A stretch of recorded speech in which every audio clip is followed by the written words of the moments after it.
Hello guys, स्वागत है आपका मेरे यूट्यूब चैनल में।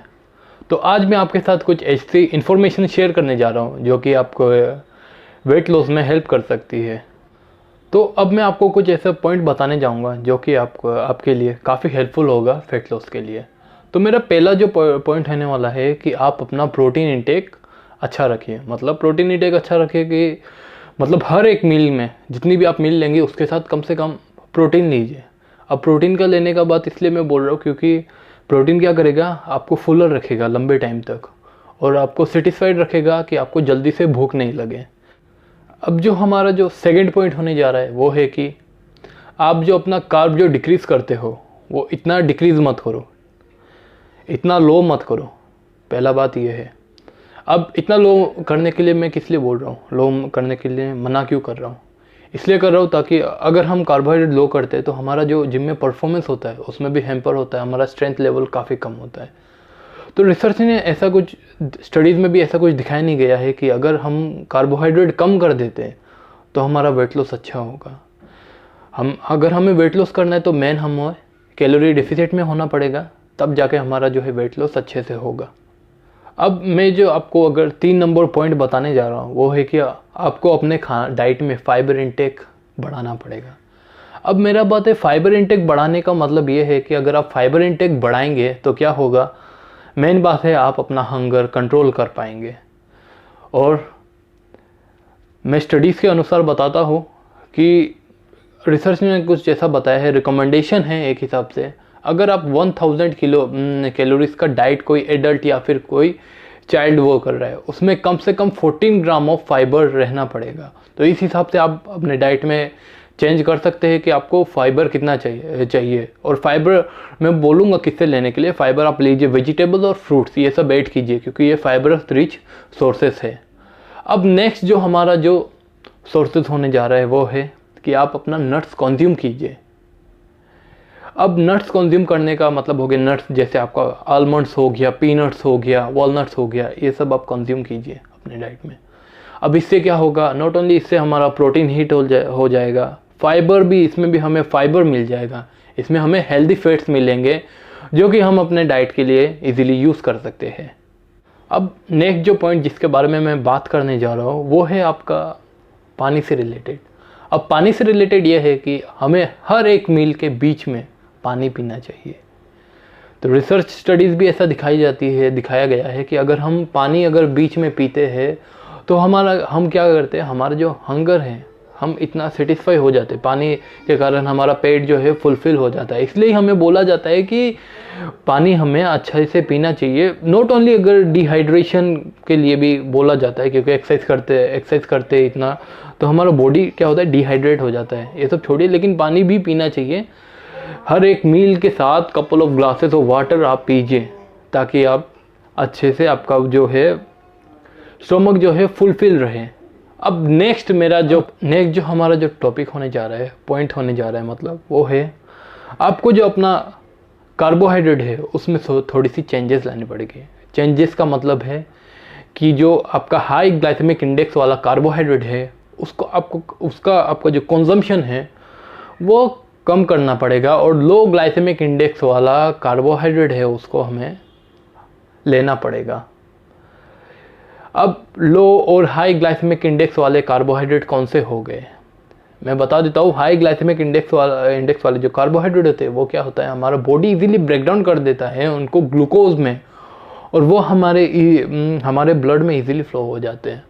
और दूसरी तरफ जो हो गए हमारे जो लो ग्लाइसेमिक इंडेक्स वाले, तो उसमें क्या होता है, उसमें जो हमारा जो बॉडी है उसको धीरे धीरे स्लोली ब्रेक डाउन करता है। और जिसी तरह अगर स्लो ब्रेक डाउन होगा तो वही ब्लड में हमारे ग्लूकोज धीरे धीरे जाएंगे। अब जैसे कि ग्लाइसेमिक इंडेक्स के कुछ रेंजेस होते हैं वो मैं आपको बता देता हूँ। अगर आपका जो है 55 एक मतलब परसेंटेज टाइप होता है उसका, उससे बिलो अगर आपका जो फूड का रेंजेस आता है वो आ गया आपका हाई ग्लाइसेमिक इंडेक्स। और अगर 70 तक अगर रहता है तब आपका हो गया लो ग्लाइसेमिक इंडेक्स वाला हो गया। अब मैं एक चीज़ बता देता हूँ, आपका हाई ग्लाइसेमिक इंडेक्स में कौन से फूड्स आ गए, आपके जंक्स फूड आ गए, आपके चिप्स आ गए, चिप्स आ गए, बाहर के कुछ भी फूड्स ले लो, चाउमीन ले लो, वो सब आ गए, ठीक है। अब ये सब में न्यूट्रिएंट्स तो रहते हैं, न्यूट्रिएंट्स का वैल्यू जो है वो कम रहता है, ठीक है। तो इसी कारण आपको ऐसा फूड चॉइस करना है जो कि मतलब आप इजीली मतलब आपके, अब लो ग्लाइसेमिक इंडेक्स का मैं एक फ़ायदा बता देता हूँ कार्बोहाइड्रेट का, कि वो आपके इजीली स्टोमक में रहता है, इजीली धीरे धीरे डाइजेस्ट होता रहता है। और जैसे कि आपका हो गया चपाती हो गया, ब्राउन ब्रेड हो गया, फिर आप और भी बहुत सारे सोर्सेस हो गए, ब्राउन राइस हो गया, तो ये सब रहे हमारे लो ग्लाइसेमिक इंडेक्स वाले कार्बोहाइड्रेट। तो ये सब अपने डाइट में आप अच्छे से रखिए। अब जो हमारा जो नेक्स्ट पॉइंट होने जा रहा है वो है कि आपको जो भी आप खाते हो, ठीक है, उसे स्लोली धीरे धीरे चबाइए। अब जो कि आप धीरे धीरे चबाएंगे तो क्या होगा कि मतलब जो आप फूड, अगर दूसरा फूड खा रहे थे, आप तेज़ी से चबा रहे थे, उससे क्या होगा कि धीरे धीरे चबाएंगे तो आपको ऐसा लगेगा कि आप ह्यूज अमाउंट ऑफ फूड खा रहे हैं, ठीक है। अब उससे क्या होगा, आपका जो हंगर है उसको भी सेटिस्फेक्शन मिलेगा, ठीक है, आपको खुद को सेटिस्फेक्शन मिलेगा ना, भाई बस इतना ही फूड खा पाएंगे और चबाया नहीं जा रहा है, बस वही। नेक्स्ट जो हमारा पॉइंट आता है वो है स्लीप के ऊपर। आपको एडिक्वेट अमाउंट ऑफ स्लीप चाहिए होगा, अगर आप वेट लॉस हो चाहे मसल गेन हो, कुछ भी हो।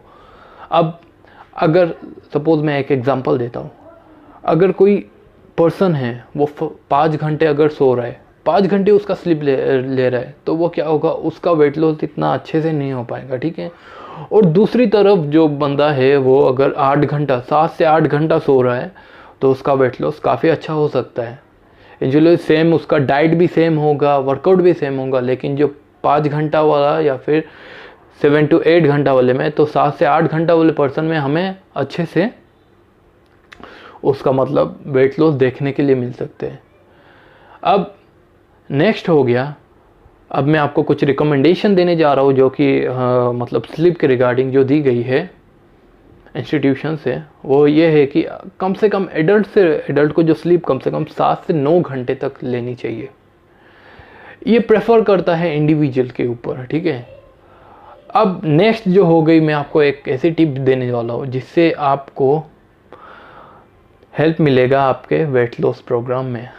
अब मैं एक ऐसी टिप देने जा रहा हूँ जिससे आप मान सकते हैं कि आप अपना डाइट को क्या रखें, डाइट को इतना पूरा टफ मत कीजिए कि आप फॉलो ही नहीं कर पाए उसको। एकदम सिंपल बेसिक चीज़ रखिए, ठीक है।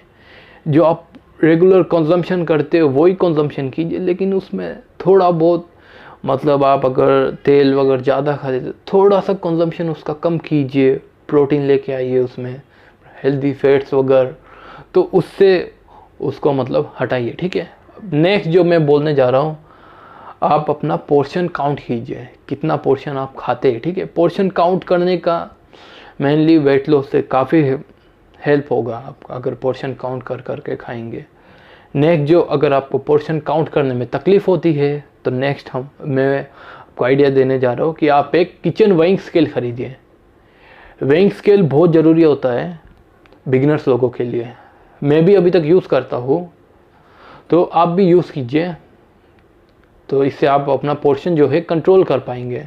तो यही कुछ टिप था रिगार्डिंग आपके वेट लॉस के ऊपर। होप आपको ये वीडियो अच्छी लगी हो। अगर आपको ये वीडियो अच्छी लगती है तो प्लीज़ अपने दोस्तों के साथ इसको लाइक और शेयर कीजिए। Thank you for watching this video.